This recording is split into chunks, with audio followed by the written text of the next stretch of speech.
ఆంధ్రప్రదేశ్ నల్లమల అటవీ ప్రాంతంలో నివసించే చెంచులను ప్రధానమంత్రి నరేంద్ర మోదీ మన్ కీ బాత్ కార్యక్రమంలో ప్రశంసించారు. పులుల ఆనవాళ్లను కనిపెట్టడంలో వారు చేస్తున్న సేవల గురించి వింటే ఎవరైనా ఆశ్చర్యపోతారన్నారు. టైగర్ ట్రాకర్స్గా చెంచులు పుల్ల సంఖ్యను పెరిగేలా కృషి చేస్తున్నారని, అలాగే వన్యప్రాణుల కదలికలకు సంబంధించిన ప్రతి చిన్న సమాచారాన్ని వారు సేకరిస్తున్నట్లు తెలిపారు. దాంతోపాటు అటవీ ప్రాంతంలో చట్ట వ్యతిరేక కార్యకలాపాలపైన వారు నిఘా ఉంచినట్లు మన్ కీ బాత్ కార్యక్రమంలో ప్రధాని మోదీ తెలిపారు. దీనిపై మరింత సమాచారం మా ప్రతినిధి హేమంత్ అందిస్తారు. నల్లమల అటవీ ప్రాంతంలో నివసిస్తున్నటువంటి ఎవరైతే చెంచులపైన ప్రధానమంత్రి మోడీ ప్రశంసల వర్షం అయితే కురిపించారు. నిన్న మన్ కీ బాత్ కార్యక్రమంలో ప్రధానమంత్రి మోడీ చెంచుల పైన ఆయన ప్రశంసలు అయితే కురిపించడం జరిగింది. వారి సేవలను అయితే ఆయన కొనియాడడం జరిగింది. ఏదైతే ముఖ్యంగా నల్లమల అటవీ ప్రాంతంలోని చెంచులు ఎవరైతే ఉన్నారో వీరు టైగర్ ట్రాకర్స్గా సేవలు అయితే అందిస్తున్నారు. పులులను సంతతిని వారు కాపాడుతున్నారు, పులులను సంరక్షిస్తున్నారు.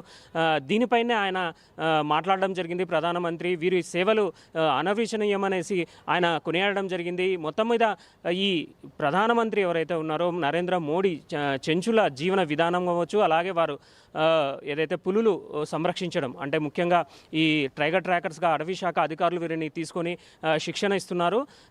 చాలా గూడాల్లో అంటే ఈ మగవాళ్ళు ఎవరైతే ఉన్నారో వీరిని టైగర్ ట్రాకర్స్గా తీసుకొని శిక్షణ అందిస్తారు.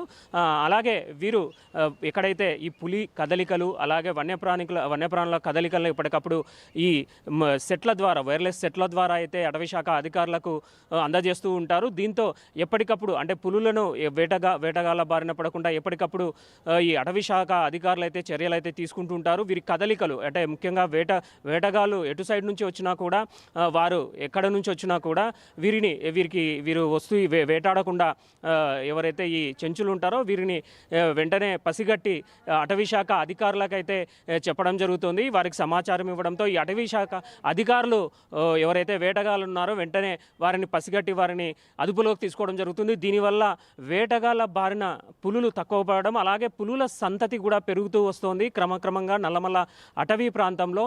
దీనికి ఎక్కువగా వీరి సేవలే వినియోగించుకుంటున్నారు. ఎవరైతే ఈ చెంచులు ఉన్నారో వీరు టైగర్ ట్రాకర్స్గా శిక్షణను ఇస్తారు అటవీ శాఖ అధికారులు. వీరు ప్రతిరోజు బేస్ క్యాంప్లో నుంచి అటవీలోకి వెళ్తారు. ఎక్కడెక్కడ పులులు ఒకవేళ తిరుగుతున్నాయి వాటి పాదముద్రలు సేకరించడం, పులుల గణన ఏదైతే ఉంటుందో అంటే ఎన్ని పులులు ఉన్నాయి, వాళ్ళ జీవన స్థితిగతులు ఏంటి అన్న దానిపైన అటవీ శాఖ అధికారులు ఈ టైగర్ ట్రాకర్ సహాయంతోనే మొత్తం మీద ట్రేస్ అవుట్ అయితే చేస్తుంటారు పులుల సంఖ్యను కూడా. అలాంటి ఎవరైతే చెంచులు ఉన్నారో వీరి జీవన విధానం కూడా చాలా భిన్నంగా ఉంటుంది. ఆధునిక జీవన శైలికి పూర్తిగా భిన్నంగా వీరు ఉంటారు. మొత్తం మీద ఈ నల్లమల అటవీ ప్రాంతాల్లో చెంచుగూడాలో వీరు నివసిస్తూ ఉంటారు. ఈ చెంచులు మొత్తం మీద వీరి జీవన శైలి అవ్వచ్చు అలాగే ఆహారం అవ్వచ్చు పూర్తిగా భిన్నంగా ఉంటుంది. వీరు సంస్కృతి కూడా చాలా భిన్నంగా ఉంటుంది.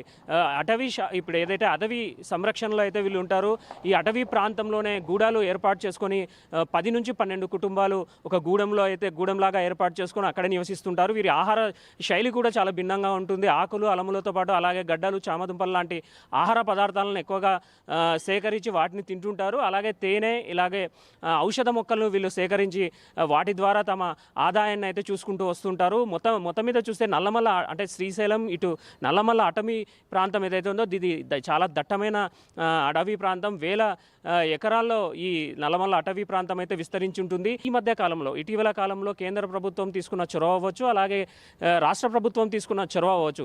ఈ చొరవతో కొంత వారి పిల్లలు ఎవరైతే ఉన్నారో చెంచుల పిల్లలు కొంత చదువుకుంటూ ఉన్నారు. వారికి కొంత జీవన ప్రమాణాలు అయితే పెరిగాయి. స్థితిగతుల్లో కూడా చాలా మార్పులు అయితే వచ్చాయి.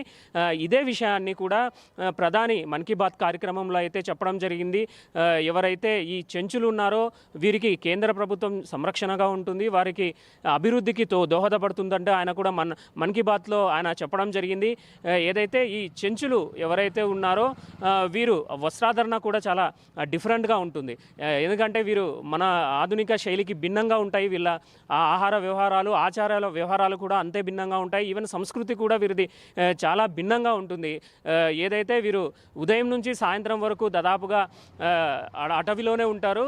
దాదాపు అడవి ప్రాంతంలోనే ఎక్కువగా ఉంటారు. దాదాపుగా దాదాపుగా మైదానాల్లో వీరి చెంచు గూడాలు ఉంటాయి, అక్కడే ఉంటాయి. కానీ ఎటువంటి పరిస్థితుల్లో వన్యప్రాణులకు వీరు ఎప్పుడూ హాని చేయరు.